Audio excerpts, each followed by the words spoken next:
మంచిర్యాల జిల్లాలో గత ఏడాది కూడా ఈ కాంగ్రెస్ ప్రభుత్వం వచ్చిన కాంచెల్లి ఎరువులు సరఫరా చేయడంలో పూర్తిగా విఫలమై రైతులను అధోగతి పాలు చేస్తున్నది.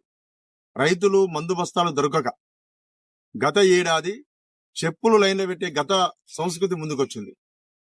మందు బస్తాలు అందక రైతులకు పంట దిగుబడి రాక తీవ్రంగా రైతులు నష్టపోయిన చరిత్ర ఉంది.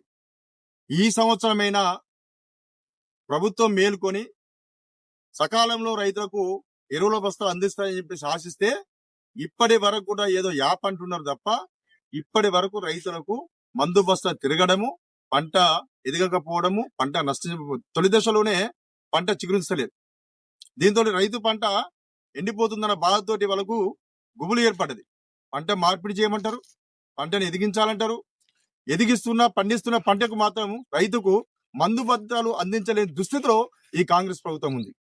ఈ జిల్లాలో మంచిర్యాల జిల్లాలో ఒక మంత్రి ఉంటాడు, 2 ఎమ్మెల్యేలు ఉంటారు, 3 అధికార పార్టీ ప్రజాప్రతినిధులే. అయ్యా, మీ అందరికి కూడా రైతుల పక్షాన భారతీయ జనతా పార్టీ విజ్ఞప్తి చేస్తుంది. మీరు సకాలంలో ఎప్పటికైనా మేల్కొని రైతులకు తక్షణమే ఎరువుల బస్తాలు ఎప్పుడు అడుగుతప్పుడు అందించే విధంగా అందుబాటులో పెట్టాలని చెప్పేసి భారతీయ జనతా పార్టీ డిమాండ్ చేస్తుంది. లేనట్లయితే రైతులు మీకు తగిన గుణపడి చెప్పే అవకాశం కూడా ఉంటుందని ఈ సందర్భంగా తెలియజేస్తున్నాం. రైతును గోస పెట్టుకోకండి.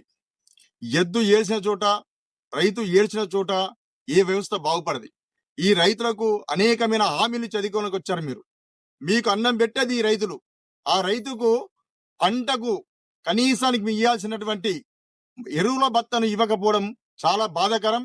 జరిగిన నష్టానికి బాధ్యత వహిస్తూ ప్రజాప్రతినిధులు ఖచ్చితంగా మీరు ఈ 3 ఎమ్మెల్యేలు, మంత్రి కూడా బాధ్యత వహించి సగం రైతులకు ఎరువుల బత్త అందించాలని భారతీయ జనతా పార్టీ ప్రభుత్వాన్ని కోరుతున్నారు.